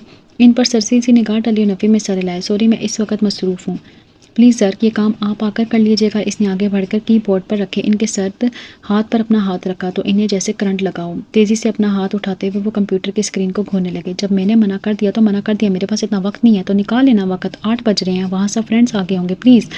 वो चंद लम्हे साथ बैठे रहे पे जाने के सोचकर उठ खड़े हुए। ज़र का मान के वो बेतहाशा खुश हुई थी। ज़र दरवाज़ा खोलकर पोरच की तरफ बढ़े तो वो भी गिफ्ट संभालते हुए इनके पीछे लपकी थी। गाड़ी में बैठते इसने केती को आते देखा। हेलो बैरी। वो मुस्कुराती हुई पोरच में ही चली आई। हाय हुरैर कैसी हो? इसे देखकर हुरैर ने गिफ्ट डैशबोर्ड पर रखा और नीचे उतर आई। मैं ठीक हूँ। तुम यहाँ सुना था कि आप अंकल के साथ कहीं जा रही हैं, तो मुझे काम था कोई। मैं जल्दी से बोली, मुबाद अंकल का मिजाज ना ख़राब हो जाए, मुझे ये पेंटिंग बनवानी थी। इसने चार्ट पेपर आगे बढ़ाया। ऐसे यह बना दूंगी, बल्कि यूँ करो यहीं छोड़ जाओ, मैं रात को बना दूंगी। ये भी ठीक है, मैं सुबह स्कूल जाते हुए ले लूँगी आपसे। Good bye. Good bye. इसका चार्ट और कलर्स वगैरह किचन में रखकर तेज़ से चलती गाड़ी में आकर बैठ गई। कहती थी माई लिटिल फ्रेंड। वो कुछ और भी कहने लगे थे मगर ज़र का लाताल्लुक़ अंदाज़ देखकर खामोश हो गई। फिर 20 मिनट तक इसने घर का पता बताने के अलावा इनसे कोई बात नहीं की थी। Thank you sir, thank you so much. गाड़ी रुक गई थी। इसने गिफ्ट उठाते हुए इनका बेतासुर चेहरा देखा। फिर जाने क्या मन में आई कि इनके डार्क ब्राउन सिल्की बालों की तरतीब बिगाड़ती हुई उतर गई। मार्था और ज़ुहैर सामने खड़ी थी। इनके पास पहुंचने तक वो इनकी हैरान निगाहें खुद पर महसूस करती रही। लॉन्ड्री से ज़र के तमाम कपड़े धुलकर आ गए थे। इन्हें वार्डरोब में लगाते हुए दिल में इनकी पसंद को सराह रही थी। वो हर मामले में बहुत सिलेक्टेड थे। कमरे के कलर स्कीम से लेकर कोने में रखे शोरेक तक हर शय इनके ज़ौक़ का मुंह बोलता सबूत थी। दराज में इनके मोज़े और टाई रखने की गर्ज से इसने पिछली दराज खोली तो इसमें मुख्तलिफ खतूत के सामने रखे एक मिस यू वाले कार्ड ने इसकी तवज्जो अपनी तरफ खींची थी। इसे इनके पर्सनल सामान में झांकने की आदत सी हो गई थी। कार्ड उठाकर भी इसने वार्डरोब का पट बंद ही किया था कि अपने पीछे ज़र अफरीदी की मौजूदगी महसूस करके वो गड़बड़ा गई। क्या कर रही हैं आप? वो दृष्टि से पूछ रहे थे। इससे कोई बात ना बन पाई। मैंने कुछ पूछा है आपसे। वो कपड़े जो काम मैं खुद कर सकता हूँ आपको करने की ज़रूरत नहीं है। आप तो अभी आई हैं और मैं पिछले 18 साल से हर काम खुद से करने का आदी हूँ। क्या जताना चाहती हैं आप? मुझे बड़ा शौक है रिश्तेदारी निभाने का। तो मैडम मुझे ना किसी रिश्ते की ज़रूरत है ना मोहब्बत की। बहुत बर्दाश्त कर ली है मैंने आपकी मनमानियाँ। मैं खामोश रहता हूँ तो सिर्फ डैड की वजह से। मैं हमेशा तनहा रहा हूँ। मुझे अपनी तन्हाई से इश्क है। मैं किसी की भी अपनी ज़ात में इन्वॉल्वमेंट पसंद नहीं करता। आप यहाँ सिर्फ डैड की वजह से जितने दिन रहना रहें मगर ज़र अफरीदी को बदलने की अहमकाना कोशिश मत करें। मुझे बदलना होता तो मैं कब का बदल चुका था। आपकी आमद का शुक्रिया। इसे शिकायत रहती थी कि ज़र बहुत कम बोलते हैं मगर आज उन्होंने सारे हिसाब बराबर कर दी थी। इसकी हैरान आंखों में झांकते वो सख्त लहजे में कह रहे थे। अपने दस्ते लबों को छुपाने की कोशिश में इसने अपने हाथ होंठों पर रख लिया था। मुझे ना किसी की मोहब्बत की ज़रूरत है ना झूठी हमदर्दियों की। और हमराही कैसी क्या नहीं है मेरे पास। किस चीज़ की कमी है मेरी ज़िंदगी में? कुछ भी नहीं है आपके पास। तरस आता है मुझे आप पर, आपकी तन्हाइयों पर, इस ज़िंदगी पर जिसमें ना कोई खुशी का दखल है ना किसी छोटी सी मुस्कुराहट का। क्या है आपके पास ज़र अफरीदी? क्या मोहब्बत है आपके पास? ज़िंदगी खुद से शुरू होकर खुद पर ख़त्म नहीं होती। इसे रिश्तों के लिए जीना पड़ता है, मोहब्बतों के लिए जीना पड़ता है। वो रोते हुए बोली, आप क्या समझते हैं आप मोहब्बतों के बगैर जी लेंगे? आप नफरतों के सारे उम्र गुजार लेंगे? नहीं ज़र अफरीदी नहीं। ज़िंदगी में मोहब्बत का एहसास ना हो तो ज़िंदगी गुजरती नहीं आपको गुजारती है। आपकी ज़िंदगी भी आपको गुजार रही है। आप इसे नहीं गुजार रहे हैं। आपकी मम्मी ने अपनी नाकाम ज़िंदगी का बदला लेने के लिए आपको चुना। ज़रमीन अफरीदी का क्या बिगड़ा? हकीकतें और रिश्ते आज भी इसके पास हैं मगर आपकी मम्मी ने इसका इंतकाम आपसे लिया। आपको दुनिया में मोहब्बतों रिश्तों वफाओं चाहतों के होते हुए भी तनहा कर दिया। तही दामन तो आप हैं। किसी का कुछ नहीं बिगड़ा। आपने नफरत को दिल में परवान चढ़ाकर सारी मोहब्बतें खो दी। मगर क्या ऐसी वीरानियाँ उदासियाँ और बेचैनियाँ सारियाँ माइकल की ज़िंदगी में भी हैं जैसी उन्होंने आपके नसीब में लिख दी? बहुत मोहब्बत है आपको अपनी माँ से मगर उन्होंने अपनी ममता का सौदा क्यों कर लिया? इसलिए ना कि इन्हें ना आपसे गर्ज था ना इस घर से। डैड ने मजबूरी का तोक ज़मीन के सूरत में पहना था तो आप तो उसका खून थे। वो आपको क्यों छोड़ गए? डैड की नाअहली की सज़ा आपको क्यों दे गई? आपसे माँ का रिश्ता क्यों छीन लिया? ज़मीन तो सुतेली माँ थी मगर सारिया तो सगी माँ थी ना आपकी। हमेशा आपको हमारे खिलाफ भड़काती रही। आप इनकी आंखों से देखते हैं, इनके कानों से सुनते हैं मगर ज़र कभी खुद से ये सवाल भी किया आपने कि इस कदर तन्हा और वीरान ज़िंदगी किसके सबब से है? ज़मीन की खताएं आपको याद हैं और सारिया की आपने फरामोश कर दी। माएँ ऐसी होती हैं क्या? अपनी खुशी के लिए उन्होंने आपके हिस्से की खुशियाँ छीन ली। अपने लबों पर मुस्कुराहट लाकर आपको मुस्कुराना भुला दिया। मेरी मम्मी को खुदगर्ज कहते हैं आप लोग और खुदगर्जी होती क्या है इसका इल्म आपको? खुदगर्ज तो सारिया महमूद थी जो सारिया माइकल बनने की कोशिश में आपको बीच मंझदार में छोड़ गई। डैड आपके सगे बाप नहीं थे फिर वो क्यों आपको इनके पास छोड़ दी? और मुझे बताएंगे सुतेले तो डैड भी थे मगर उन्होंने सगे बाप से बढ़कर मोहब्बत दी आपको। आपकी मुकम्मल ज़िंदगी की चंद खुशियों के लिए उन्होंने खुद को अधूरा कर लिया। और मेरी मम्मी हैं जिन्होंने सिर्फ इसलिए 18 साल तक मेरे डैड को पलट कर नहीं पुकारा कि कहीं आपके और इनके रिश्ते के बीच में दरार ना आ जाए। मैं इनका सगा खून हूँ। इससे भी उन्होंने आपकी वजह से बरसों खुद से दूर रखा मगर मेरी मम्मी ने कभी डैड पर यह जाहिर नहीं किया कि सकी बेटी को छोड़कर सुतेले की खुशियों की फ़िक्र है इनकी। ये ममता होती है ज़र। आप सिर्फ इसलिए नफरत करते हैं क्योंकि मैं ज़मीन की अफरीदी की बेटी हूँ जिसने आपकी आशानियों को जाड़ा। तो एक पल के लिए दिल से सोचे कि ख़ता किसकी थी, सज़ा किसको मिली? रवानी से बहते आंसू आस्तीन से साफ करते हुए वहाँ से भागने वाले अंदाज में गई थी। ज़र अफरीदी कमरे के वस में हैरान शशर खड़े रह गए।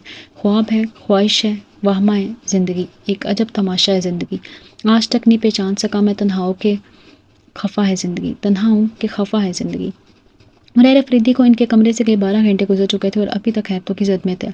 क्या हकीकत वो थी जो हुरैरा अफरीदी को इनके कमरे से कई 12 घंटे गुजर चुके थे और वो अभी तक हैरतों की ज़द में थे। क्या हकीकत वो थी जो हुरैरा ने बताई थी या वो जो इस उम्र से सुनते आ रहे थे जब इन्हें नफरत का मफहूम भी नहीं आता था? इनकी 29 साल ज़िंदगी खुली किताब की तरह इनके सामने पड़ी थी, बेरंग, सपाट और वीरान। सच कहा था हुरैरा ने, कोई खुशी इनकी ज़ात से वाबस्ता नहीं थी। मशीनी अंदाज में इनके शाम और सहर गुजरते थे। पहले स्कूल, फिर कॉलेज, यूनिवर्सिटी और अब ऑफिस। ऐसा नहीं था कि इनके पास मोहब्बतें नहीं थी, रिश्ते नहीं थे, सब कुछ था इनके पास। नहीं था तो महसूस करने वाला दिल। वो बचपन ही से अपनी ज़ात में तन्हा थे। मम्मा जब पास थी तब भी वो गवर्नेंस की आगोश में दबके रहते और जब वो अलग हुई तो उन्होंने इस खुशफहमी को भी जहन से निकाल दिया कि इनकी मम्मा इनके पास आकर स्कूल में गुजरे दिन की रोज़ रुदात सुनेंगी या इन्हें अपने हाथों से खाना खिलाएंगी। डैड इनसे मोहब्बत तो करते थे, मगर इन दिनों उन्होंने नया बिजनेस स्टार्ट किया था, इसलिए इनके पास बहुत कम वक्त था। और जब ज़रमीन अफरीदी डैड की ज़िंदगी में आई तो उन्होंने मम्मा को एक नए रूप में देखा था। वो हर वक्त डैड से लड़ती झगड़ती, चीखती चिल्लाती, घर की चीज़ें उठाकर इधर उधर फेंकती और वो हरासा नजरों से इन्हें देखते रहते। और फिर उन्होंने इनके नन्हे से ज़हन में इस कदर नफरत भर दी कि वो ज़रमीन अफरीदी के नाम तक से नफरत करने लगे थे। इसकी वजह से इनकी पुरसकून और हंसती मुस्कुराती ज़िंदगी वीरानियों और तन्हाइयों की नज़र हो गई थी। फिर वो डैड को छोड़कर चली गई थी। शारिक साहब बहुत अपसेट थे इन दिनों। चंद दिनों बाद उन्होंने एक औरत को अपने घर में आते देखा। वो शारिक साहब के साथ आई थी। बड़े बड़े जिस्म और नाजुक नकोश वाली वो औरत मुसलसल मुस्कुराते हुए इन्हें देख रही थी। इनकी गोद में मौजूद वो छोटी सी बारबी डॉल जिसे बोलना भी नहीं आता था, यूं ही खिलखिला रही थी। शारिक साहब की उंगलियों को थामे वो बेहद खूबसूरत लग रही थी। सर्ग इस वक्त अपना होमवर्क से कंप्लीट कर रहे थे। किताब से नजर उठाकर उन्होंने सबको देखा तो वो चौंक गई। ये जर्क है मेरा बेटा, उन्होंने अपने साथ खड़ी इस औरत से कहा। और जर्क ये ज़रमीन अफरीदी है ना? वो किताब बंद करके खड़े हुए थे। हाँ, तुम्हारी मम्मा है। ये मेरी मम्मा नहीं है, मेरी मम्मा वो है। उन्होंने लाउंज में लगे इस कद आदम पोर्ट्रेट की तरफ इशारा किया। आप इन्हें यहाँ क्यों लेकर आए हैं? इनका भी घर है बेटा, ये अब हमारे साथ रहेंगी। नहीं डैड, मैं इन्हें यहाँ रहने नहीं दूंगा, ये बहुत ख़राब है। उन्होंने मम्मा को बहुत रुलाया। इनकी वजह से मेरी मम्मा मुझे छोड़कर चली गई हैं। अब जाए यहाँ से, नहीं है ये आपका बाप, नहीं है आपका घर। जर्क बेटा क्या हो गया? ज़मीन की तरफ से बदतमीजी क्यों कर रहे हो? शारिक साहब सर का रवैया देखकर हैरान रह गए थे। पापा, ज़रमीन अफरीदी अच्छी नहीं है, आप क्यों नहीं समझ रहे मेरी बात? तुम्हें किसने कहा ये सब? मैंने खुद देखा है। वो कहती है उन्होंने जानबूझकर ऐसा किया और ये बहुत सेल्फिश हैं। सर बहुत हो गया, अब जाओ अपने कमरे में। उन्होंने दृष्टि से कहा तो अपनी किताबें समेट कर तन फन करते अपने कदम बेडरूम में चले गए थे। ज़रमीन इस घर में 3 माह भी मुश्किल रही थी। जर्क ने कभी इनसे सीधे मुंह बात नहीं की, हालांकि वो इनके आगे पीछे फिरती, इनकी पसंद की चीज़ें बनाती। इन 3 माह में उन्होंने ज़रमीन को इस कदर ज़ियत दी थी कि एक दो दफ़ा तो शारिक साहब का हाथ उठते उठते रह गया और इनकी नफरत मजीद गहरी हो गई थी। गो के वो इधर उधर घूमती गुलाबी गालों और बड़ी बड़ी सुरमई आंखों वाली खलौना गुड़िया इन्हें अच्छी भी लगती थी, मगर वह सिर्फ इस वक्त प्यार करते जब ज़रमीन किचन में मसरूफ़ होती। फिर शारिक साहब की वालदा के इंतकाल की वजह से वो लोग पाकिस्तान गए तो ये 15 दिन शारिक साहब के दोस्त के घर पर रुके थे। हालांकि उन्होंने इन्हें साथ लेकर जाने की हर मुमकिन कोशिश की थी। वो फितरी तौर पर बहुत कम गो थे। क्लास फेलो से वो ज़रूर बात कर लेते थे, मगर इनका कोई भी दोस्त नहीं था।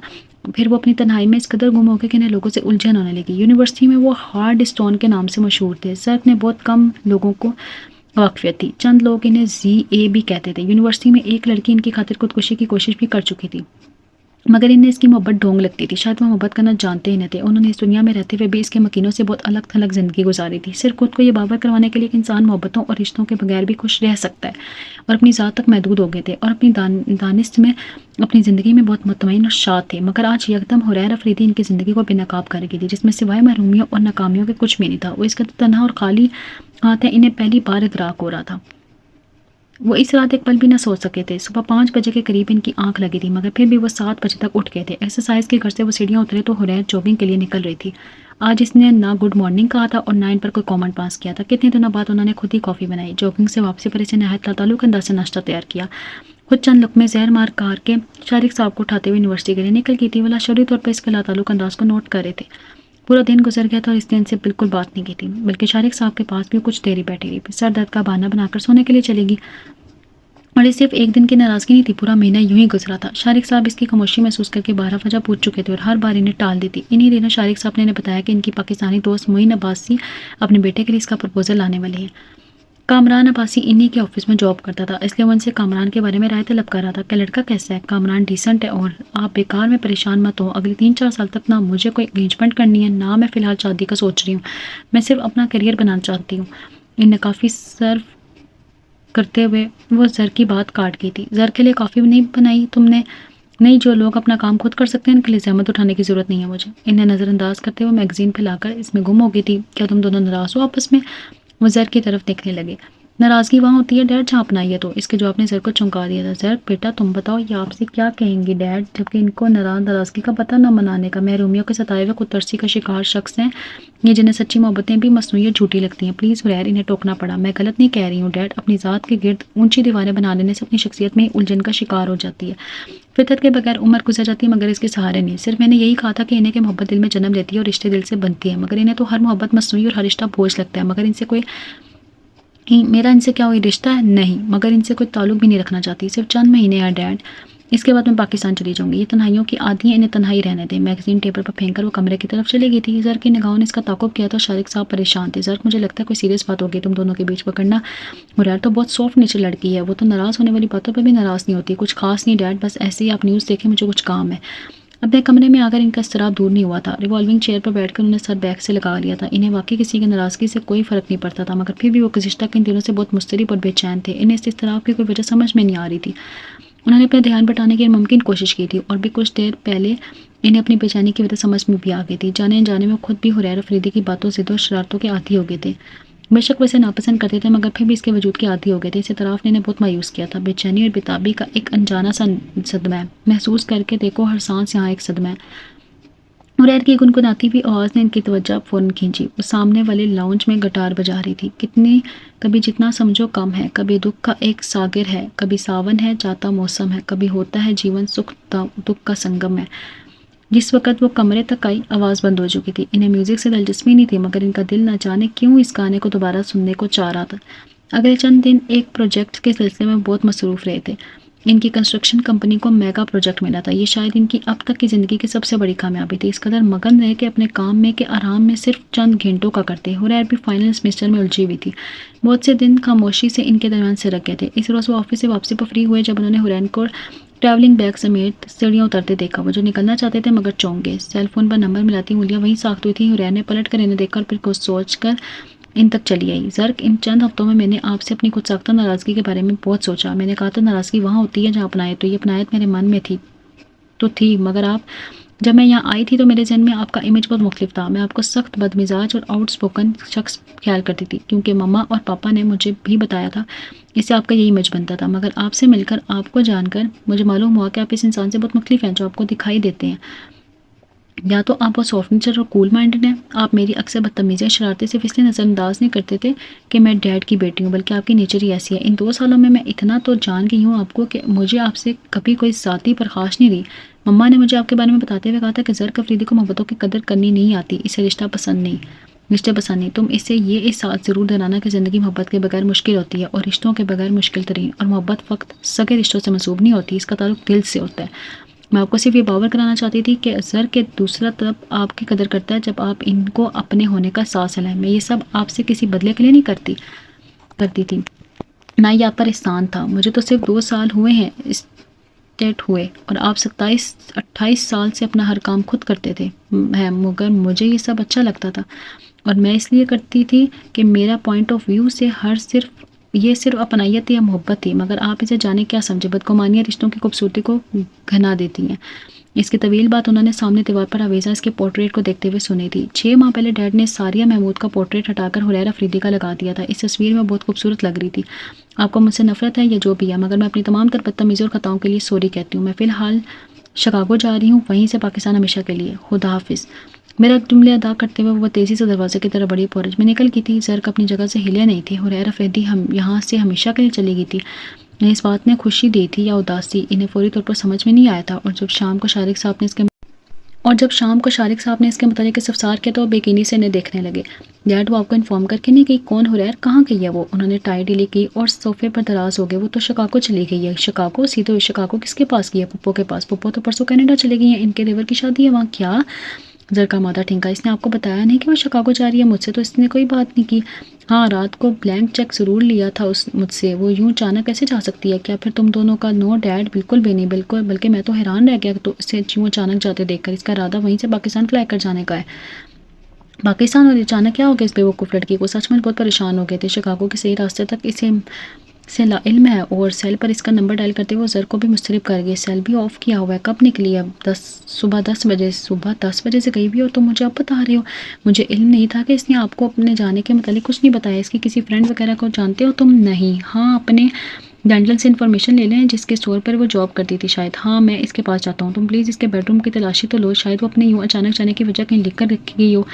वो कहते हुए बाहर निकले तो ज़र इसके बेडरूम में चले आए। इसके बेडरूम को देखकर यूँ लग रहा था जैसे यहाँ कोई रहता ही नहीं था। इस हंगामा के लड़की के कमरे में इतनी सफाई नफासत थी कि वो सराहे बगैर।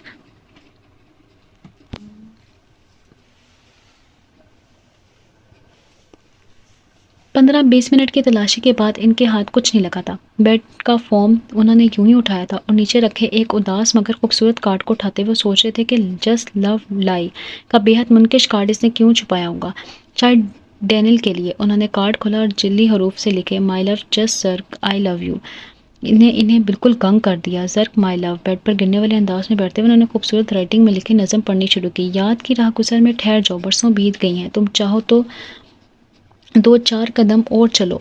मोड़ पड़ता है जहाँ दश्त फरामोशी का, जिससे आगे ना हो, जिसके आगे ना कोई भी हो ना तुम हो। सच ही था, ये वहम नहीं है कि जाने किस दम तुम पलट जाओ अगर याद हमें कर भी लो। गर्चे वाकिफ़ हैं निगाहें कि ये सब धोखा है। अगर कभी तुमसे हम आगोश हुई फिर से नज़र, फूट निकलेगी वहाँ कोई और राहगुज़र। फिर इसी तरह चाहा होगा मुख्तलिफ पहम, साया जुल्फ़ यार और जुम्बिश बाजू का सफ़र। दूसरी बात भी झूठी है कि दिल चाहता है हाँ कोई मोड़, कोई दश्त, कोई घात निकले जिसके पर्दे में मेरा बारे रवां डूब सके। तुमसे चलती रहे ये राह यूं ही अच्छा है। तुमने मुड़ कर भी ना देखा तो कोई बात नहीं। ज़र्क अफरीदी को बदल देने की ख्वाहिश रखने वाली जज्बाती सी लड़की इनसे मोहब्बत करने लगी थी। इस इतराफ़ ने इन्हें पहली बार कुछ गलत हो जाने का सिग्नल दिया था। शारिक साहब इस शाम परेशानी के आलम में बाहर निकले थे, मगर वापसी पर इनके चेहरे पर इत्मीनान था। ज़र्क को खुद ही पूछना पड़ा, आधे रास्ते में मुझे याद आया कि मैं माठा से बात कर लेता हूँ। इसने कहा, हरीर अभी गई नहीं थी। वो वाकई पप्पो की तबीयत की खराबी की वजह से इनका प्रोग्राम कैंसिल हो गया था। अब वो संडे तक जाएंगे। हुरैर तो वहीं काफ़ी पहले ही आ गई थी। इसने जाने से पहले पापा को इत्तला दे दी थी और मैं भी हैरान हो रहा था कि मेरी इतनी अक्लमंद बेटी इतनी बड़ी बेवकूफ़ी कैसे कर गई। हाँ, वो मुझे इन्फॉर्म करके नहीं की। इस बात पर मैंने इसकी क्लास भी ली है, लेकिन शुक्र है आपको ज़्यादा परेशान नहीं होना पड़ा। अरे यार, मेरी बेटी हमारी आदतें ख़राब करके खुद खामोशी से खिसक गई है। रोज़ इस वक्त कॉफ़ी बनाकर फ़ौरन ले आती थी और पाकिस्तान जाने कि इसने खूब कहीं 18 सालों से पाकिस्तान में ही तो थी। अब जब तक तुम्हारी शादी नहीं हो जाती तब तक तो इसे मेरे पास ही रहना चाहिए। मैं बना लेता हूँ कॉफ़ी। वो रहने तो शारिक साहब की फरमाबरदारी फिर से स्टार्ट हो गई है। इसलिए तो कहता हूँ कि बेटा की शादी कर लो, कम से कम इस किस्म की घरेलू मसरूफियात से तो बचत होगी। करनी है वाकई। अब तो मैं काफ़ी बनाना भी भूल चुका हूँ। बहुत हैरत अंगेज़ बात इनके लबों से अदा हुई थी। शारिक साहब ने चौंक कर इन्हें देखा। हुरैर की बहुत ख्वाहिश थी तो मैं बनाते हुए देखने की। अक्सर मुझसे कहती थी कि ज़र्क की बनाते हुए तस्वीर बनाइएगा डैड, मैं देखना चाहती हूँ कि ज़र्क बनाते हुए अजीब लगते हैं या अच्छे। इनके ज़हन पर इस वक्त सिर्फ हुरैर सवार थी। तुमने मुड़कर भी ना देखा तो कोई बात नहीं। इनके मुस्कुराते लब भींच गए थे। आज 1 हफ्ता हो गया था इसे शिकागो गए हुए। शारिक साहब भी कल रात वहीं चले गए थे और वो इस वक्त घर पर तन्हा थे। इन्हें अपनी तन्हाई से बहुत उनसियत थी, मगर चंद दिनों से मन में फैले इज़्तिराब ने इन्हें बेचैन कर दिया था। हर बात में वो इन्हें याद आ जाती थी। वो इसे सोचना नहीं चाहते थे और ना याद करना, मगर फिर भी वो किसी न किसी बहाने याद आ ही जाती थी। घर के हर कोने से इसका सरापा और आवाज़ें लिपटी हुई थी।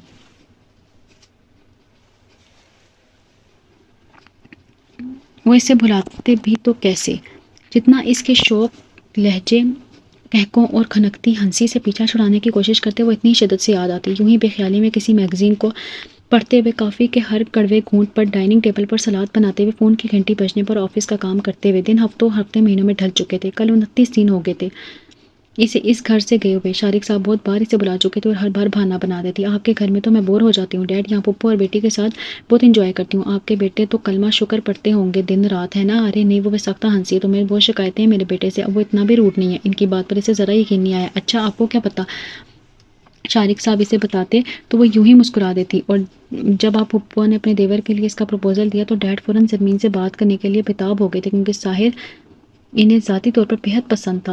वो काफ़ी बरसों से इसे जानते थे। हुरैर के लिए वो इन्हें बहुत बेहतरीन लगा था। साहिर अच्छा लड़का है, केमिकल इंजीनियर है, बहुत ब्राइट फ्यूचर है इसका। तुम ज़मीन से बात कर लो। वो ऑफिस से आए तो शारिक साहब गालबन ज़मीन से ही बात कर रहे थे। हाँ, वो सब मैं देख लूँगा, बाप हूँ इसका, इसके लिए गलत फैसला तो नहीं करूँगा। नहीं हरीर, इसलिए सिलसिले में कोई बात नहीं हुई। 1-2 दिन तक जाऊँगा मैं। मोइन ने भी अपने बेटे का प्रपोजल दिया था, मगर हुरैर ने मना कर दिया। अब पता नहीं इसका क्या रिस्पॉन्स होगा। मुझे तो कह रहे थे कि 2-4 साल तक तो बिल्कुल भी मत सोचिएगा, मगर अच्छे प्रपोजल रिजेक्ट भी नहीं किए जा सकते। ज़मीन सर बिल्कुल ठीक है, अभी कुछ देर पहले ऑफिस से आया है। अब मसूफ खुद ही इसको कहता तो हूँ, पर कान पर जूं नहीं रेंगती। देखो, अगर हुरैर की बात पक्की होगी तो मैं तुम्हें यहाँ बुला लूँगा। तुम खुद ही ज़र के लिए बहू पसंद कर लेना। यहाँ तो मेरी भी कोई पसंद वगैरह नहीं है। ब्लैंक चेक है अभी तक। वो इन्हें देखते हुए कह रहे थे जो बेइरादा ही हुरैर की तस्वीर तो तक रहे थे। ओके, मैं परसों फ़ोन करूँगा तुम्हें। सबको सलाम कहना, खुदा हाफिज़। हाँ हाँ, हैदर की फरमाइश याद है मुझे, फुर्सत मिलते ही मार्केट जाऊँगा। ओके। कॉल ऑफ करके उन्होंने ज़र की तरफ देखा। अब तो तुम्हें शादी के लिए सीरियस होना ही पड़ेगा बेटा। इनकी बातों बुरी तरह चौंके थे, पर लंबे लंबे डग बढ़ते अपने कमरे में चले गए। शारिक साहब की पुरसोच निगाहों ने दूर तक इनका पीछा किया था। शानों से ढलकती गर्म शॉल दुरुस्त करते हुए इसने सुर्ख होती नाक को हथेली से दबाया, फ़ोन बंद करते हुए बाहर निकल आए। आप ही मेरा नोटी मिल गया, एंटी ने इसके देखते हुए शोर मचाया था। कहाँ से मिला इसे बाहों में लेते हुए वो टीवी पर कार्टून में बुरी तरह मगर बेटी के पास आकर बैठ गई। हूँ नाराज़ हो अभी तक इसने चेहरा झुकाया तो वो हट गया। अच्छा, एक हफ्ता मजीद रुक जाती हूँ। इसने उंगलियां दिखाई। बेटी मेरी जान, मैं अपनी मम्मा को बहुत मिस कर रही हूँ। मुझे भी तो इस तरह याद आती हैं जिस तरह आपको अपनी मम्मा, आपकी मम्मा को हम यहीं बुला लेते हैं ना। बेटी के कहने पर बेटी ज़ोर से सर हिलाने लगी। और चाचू भी तो कह रहे थे कि अपनी आपी को इतनी जल्दी मत जाने दे, कम से कम मेरे आने तक तो। चाचू तुम्हें मेरे जाने न जाने से क्या फ़र्क पड़ता है? फ़र्क पड़ता है इसलिए तो कह रहे हैं। इसी पल साहिर लाउंज में दाखिल हुआ था। वैसे इसकी गहरी नज़रों से खाइफ रहती थी, अब भी गड़बड़ा गई। Hello everybody. साहिर के पीछे शारिक साहब आए थे। बेटी को सोफे पर बैठा कर उनकी खुली बाहों में जा समाई। डैड आप यूं अचानक? बस अपनी बेटी से मिलने को दिल चाहा तो दिल की मान ली। वो इसे बाहों के हसार में लिए हुए अंदर आए। अरे साहिर अभी आया है। इन्हें खुशगवार हैरत हुई थी। अस्सलाम वालेकुम। वो एहतरामन खड़ा हो गया। वालेकुम अस्सलाम चिंगम जी, वालेकुम अस्सलाम जियो यंग मैन। भाई कहाँ है? नज़र नहीं आ रही। नज़र नहीं आ रही। पप्पो स्टोर में है, मैं बुला कर लाती हूँ। आप लोग बैठकर बातें करें। हरीर चाय मैं तुम्हारे हाथ की पीऊँगा। Sure dad. वो हंसती हुई सीढ़ियाँ चढ़ गई। पुप्पो कहाँ गायब हो गई हैं? वो स्टोर रूम में आवाज़ लगाकर पहुंची तो वो छत की सीढ़ियाँ उतर रही थी। ये क्या रद्दी वगैरह जमा करने के लिए ऊपर गई थी? पापा और जर्क आए हैं और वो साहिर भी। इसने आगे बढ़कर एक बारात थामे। वाह, अचानक यूँ? खैरियत तो है? दोनों एक साथ कैसे चले आए? खैरियत ही है, फिलहाल तो आपको बुला रहे हैं। डैड मैं ये देख लेती हूँ। ये अखबार वगैरह स्टोर में ही रख दिया। तुम्हारे अंकल ने पता नहीं किस फीचर का कहा था, मेरे जहन में नहीं रहा। ऊपर से सारे उठा लाई हूँ, अब खुद ही देखते रहेंगे। मैं चाय तैयार कर दूंगी। तुम्हारे डैड तो काफ़ी शौक से पीते हैं। और साहिर ग्रीन टी। जी मैं कुछ देर में ले आऊँगी, जीती रहो। अपनी सादतमंद भतीजी से बेहद खुश थे। सरमीन तो वैसे भी इनकी अजीज़ दोस्त रही थी और ये इनकी बेटी। अल्लाह ने इन्हें शादी के 12 साल बाद औलाद दी थी, इसलिए इनके बच्चे और ऐसे काफ़ी छोटे थे। इन 4 मुलाकातों में इनके दिल में घर कर चुकी थी, इसलिए अब उन्होंने इसे अपने सबसे छोटे देवर के लिए पसंद किया था, जो उससे पहली नज़र में ही ओके कर चुका था। डैड इसके सरार पर एक रात के लिए रुक गए थे। के पुप्पो की मायने केस मुस्कुराहट और साहिर की निगाहें सारा पता दे रही थी, मगर वो ये सब डैड के मुँह से सुनना चाहती थी, क्योंकि वो इन्हें ही कायल कर सकती थी। पुप्पो तो अपने तौर पर इसकी तरफ से हाँ फर्ज किए हुए थी। नीली और गुलाबी फूलों वाली चादर पर उंगली फेरी थी। जब शारिक साहब दस्तक देकर अंदर आए बेटी, वो फौरन उठ गई। क्या करी थी? कुछ नहीं, थोड़ी देर पहले ही बेटी को सुलाया। मुझे तुमसे एक ज़रूरी बात करना थी बेटी। बेटा, वो कुर्सी खींच कर बैठ गए। जी डैड कहिए। वो कॉल पर हाथ रख के विंडो से नजर आती गाड़ियों को देखने लगी। साहिर के बारे में तुम्हारी क्या राय है? मेरा मतलब है तुम्हारे लिए साहिर का प्रपोजल आया, मैं तुम्हारी राय जानना चाहता हूँ। तुम्हारी ऊपर तो बहुत कॉन्फिडेंट हो रही हैं। डैड मैं आपसे कह चुकी हूँ कि मुझे अभी शादी नहीं करनी, अभी हम सिर्फ बात पक्की करना चाहते हैं। प्लीज़ डैड, अभी चंद साल नहीं। मगर शादी तो तुम्हारी करनी है बेटा। कामरान के लिए तुम मना कर चुकी है, अब तुमने देखा भी नहीं, मैंने भी ज़्यादा इसरार नहीं किया। मगर साहिर तो मुझे ज़ाती तौर पर बेहद पसंद है। मैं मानती हूँ साहिर बहुत अच्छी हैं, लेकिन मैं फिर भी इनसे ताल्लुक़ नहीं जोड़ना चाहती। क्यों बेटा? आखिर इसकी कोई ठोस वजह भी तो हो जो मैं पुप्पो को बता सकूँ। वजह का मुझे इल्म नहीं है डैड, बस मेरा दिल। इसकी वजह वही तो नहीं है जो मैं समझ रहा हूँ। वो हैरत से पलटी, उनको अपने पीछे मौजूद पाकर नज़र चुरा गई। इसकी वजह सर अफरीदी है। इनकी इस कदर दुरुस्त अंदाजे से इसने शस्त्र कर दिया था। बोलो बेटा, तुम्हारे मन में जो भी है मुझे बताओ, मैं कतई माइंड नहीं करूँगा। वो डैड के सीने से जा लगी। नहीं, जवाब मिल चुका था जिसे इनका दिल बोझिल कर दिया था, क्योंकि वो जानते थे कि सर कभी ऐसा नहीं चाहेगा। आप तो चंद घंटों के लिए गए थे और वो 2 दिन लगा कर आए हैं। खैरियत तो थे? फाइल से सर उठाकर उन्होंने सोफे पर बैठे शारिक साहब की संजीदगी को देखते हुए पूछा था। हाँ, क्या हुरैर के एंगेजमेंट वगैरह का जिक्र किया था आपने? हो गई क्या? इनकी संजीदगी की वजह जानना चाहते थे। नहीं। क्यों? मेरा तो ख्याल है कि वो साहिर को कम अज़ कम रिजेक्ट नहीं करेगी। गलत ख्याल था तुम्हारा। आपने इससे वजह नहीं पूछी? पापा जक सिर्फ इनका ध्यान बटाने के लिए छोटे छोटे सवाल करा था। पूछी थी और उसे देखने लगे। फिर क्या कहा उसने? सर तुम कभी किसी में इंटरेस्टेड थे बेटा? वो गड़बड़ा गए। डैड आपसे ये किसने कहा? कभी किसी से कोई कमिटमेंट भी नहीं रही तुम्हारी। तो डैड अगर होती तो आपको मालूम होता। फिर तुम शादी क्यों नहीं करना चाहते? इसकी और वजह है डैड। अगर आप ये सोच रहे हैं कि मैं किसी जाहिल टाइप का शख्स हूँ तो कहीं गलत है। आप मुझे जानते हैं। क्या वजह है इसकी? कुछ खास नहीं, फिर भी मैं जानना चाहता हूँ। बस यूं ही आपकी डिस्टर्ब लाइफ ने मुझे फैसला करने पर मजबूर किया डैड। मैं समझता हूँ कि लाइफ पार्टनर ने बगैर ज़्यादा खुश रह सकते हैं, क्योंकि शादी चाहे लव हो या अरेंज, इसको निभाना बहुत मुश्किल होता है। और जैसी मेरी नेचर है तो मैं आप इस इंसान से बहुत मुख्तलिफ हैं जैसे आप दिखाई देते हैं। इनका जुमला अधूरा रह गया क्योंकि माकूल तलील नहीं है। शादी तो बजाते खुद एक जुआ है। कामयाबी या नाकामी का एंड में पता चलता है। सिर्फ मेरी मिसाल लेकर तुम ये खामोश फैसला नहीं कर सकते। बास फैसला खुद कुदरत करती है बेटा, और इनसे मुनरिफ होना ज़ात की शख्सियत होती है। आप बात को कहाँ ले गए हैं पापा? मैं तो सिर्फ ये पूछ रहा था कि हुरैर साहिर को किसकी वजह से रिजेक्ट कर चुकी है? किसकी वजह से? बेसख्त लबों से पिसला। तुम्हारी वजह से सर। हुरैर के इनकार की वजह सर का अफरीदी है। एक और झटका जिसे गुमान समझे थे वो हकीकत बनकर आज सामने खड़ा हुआ था। मुझे बरसों बाद अपनी बेटी की मोहब्बत मिली है सर। मैं इसे हमेशा अपने पास रखना चाहता हूँ। तुम किसी भी इंटरेस्टेड नहीं हो, किसी में इंटरेस्टेड नहीं हो। शायद इसे मेरी खुद गर्जी ख्याल करो, मगर मैं हुरैर की शादी तुमसे करना चाहता हूँ। क्या तुम मेरी बेटी से शादी करोगे सर? मोहब्बत इनके दिल के सिमटे कोने से फड़फड़ा कर निकली थी। ये राज तो भी उन्होंने खुद पर मुनकशिफ नहीं किया था कि इनका सुदाई दिल हुरैर की चाहत का तलबगार हो गया है। तुम पर कोई ज़बरदस्ती नहीं है, तुम सिर्फ अपनी राय दो। मोहब्बत ने इनके सामने घुटने टेकने दिए। जो आपकी राय है वही मेरी राय है डैड। इनके कदमों के पास सुजाना बैठी गुलाबी मोहब्बत शांत होकर खड़ी हो गई थी। Thank you so much, thank you so much बेटा। शारिक साहब ने बेसाख्ता इन्हें बाजुओं में भेज दिया था। सिर्फ चंद हफ्तों की बात है, मैं फिर से आ जाऊंगी। अभी तो मैं ये देखना चाहती हूँ कि तुम लोग मुझे मिस करते हो या नहीं। आंटी के रुखसार चूमते हुए कहा, बेटी को बहलाने में मगन थी। आप जैसे लोगों को तो हीरे में तोला जाता है। साहिर की सुनहरी आंखों की तपती आंच ने इसे वहां से चल निकलने पर मजबूर कर दिया। आप बहुत अच्छे हैं साहिर, मगर मेरा दिल ये तो किसी और का तलबगार हो चुका है। वो कि वहां से बेजीराई की तवक्को भी नहीं, मगर इस पागल दिल को कौन समझाए। वो सबको हाथ हिलाते हुए गाड़ी में आ बैठी। थोड़ी देर वहीं और रुकती तो शीशा चढ़ाकर इसने साइड मिरर में जर अफरीदी की झलक देखी तो टटक गई। जर किसने सर मोड़ा और शशटर रह गई। ड्राइविंग सीट पर शारिक साहब ने जर अफरीदी देखी। क्या मैं एक बार फिर फरेब का शिकार हो रही हूँ। गाड़ी चल पड़ी। मैं जर की हूँ, तुम्हें यकीन क्यों नहीं आ रहा। इनके लबों पर मुस्कुराहट बिखरी थी। बेहोश होने के करीब होगी। आप यहाँ कैसे, मेरा मतलब है। वो हैरत ने मुस्कुराते हुए देख रही थी। तुम्हें बहुत शिकायतें थी मुझसे। तुम चाहती हो कि मैं बदल जाऊँ, बल्कि इस खोल को खुद पर से हटा दूँ जो मैंने ज़बरदस्ती चढ़ा रखा है। धीमे सुरों में बजते म्यूजिक ने इसकी तवज्जो खींची। वो तो म्यूजिक नापसंद करते थे। मोहब्बत क्या होती है मैं ये तो जानता था, मगर इसे निभाया कैसे जाता है इसका इल्म मुझे नहीं था। इस उम्र में जब बच्चे मोहब्बत करना सीखते हैं, मैंने इस उम्र में नफरत करना सीखी। मुझे पहला दर्स नफरत का दिया गया और इस सबक को मैं उम्र भर ना भूल सका। जरमीन मम्मा को मैंने अंदर से नहीं जाना था, बस इनके बाहर से नफरत करता रहा। वो बहुत खूबसूरत थी, सारे मम्मी से भी ज़्यादा। और मैं इनकी खूबसूरती से नफरत करने लगा था, क्योंकि मैं समझता था कि इनकी हसीन सूरत ने मेरी माँ को मुझसे छीन लिया। और फिर मैं खूबसूरती से नफरत करना चला गया। लड़कपन तक मैं ये समझता था कि मम्मी डैड की बदगुमानी की वजह सरमीन अफरीदी और उनकी खूबसूरती है। मगर जब मैं कॉलेज आया तो पहली बार मुझे एहसास हुआ कि मम्मी की लड़ाई तो डैड से थी।